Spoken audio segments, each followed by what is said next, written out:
On est le 14 aujourd'hui dans le mois d'Iyar, Pessar Sheni, selon la Torah, un mois après Pessar.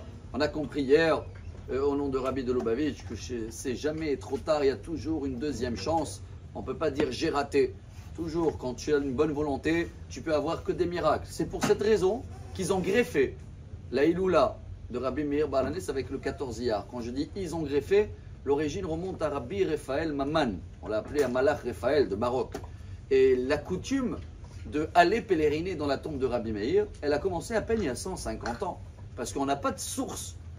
Quel jour Rabbi Meir Baal HaNes il est décédé, comme Rabbi Shimon Bar Yochai, que là il y a des sources qui remontent à Arizal, 400, 500 ans en arrière.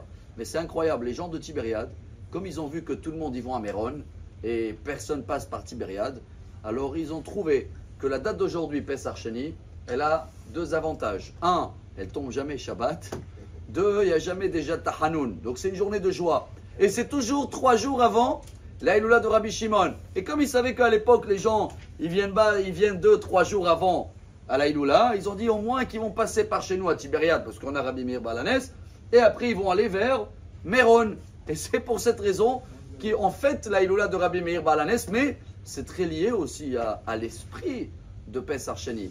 Quand on dit que c'est jamais trop tard et que Rabbi Meir il nous apprend dans ce message aussi, c'est de savoir, même Moshe Rabbeinu, quand ils sont venus le dire, on a raté Pessar, Moshe il a dit attendez, je vais demander à Dieu, est-ce que c'est faisable? Il s'est annulé Moshe Rabbeinu, il n'a pas dit oui, non, il a dit je vais aller demander à Dieu.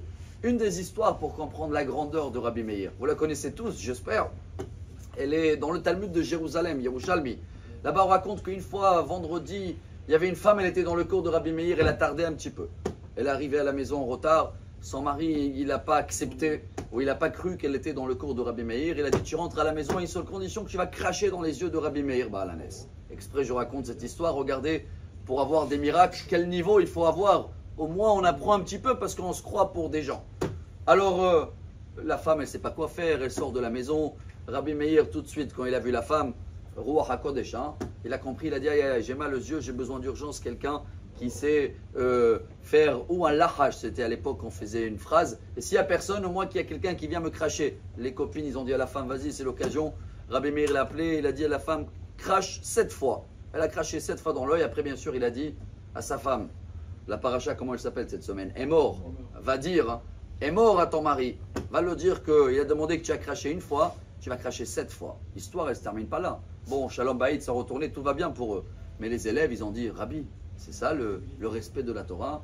Il a dit quoi? Dieu, il dit dans la paracha de Sota d'effacer complètement son nom dans l'eau pour faire de Shalom Baïd. Vous ne croyez pas que je vais m'annuler? Maintenant, on comprend pourquoi il porte ce titre. Baal HaNes, le rabbin des miracles. C'est parce que beaucoup de s'annuler, beaucoup, la paracha, elle est morte. Moi, j'aurais dit en français aussi avec beaucoup d'amour. Si on arrive à le faire ce Shabbat-là, alors le mérite de Rabbi Meir Baal HaNes et le mérite de ce Pessar Sheni, en mangeant un petit peu la galette si vous pouvez aujourd'hui, Bezrat Hashem va avoir une semaine et un Shabbat rempli des miracles. Shabbat Shalom.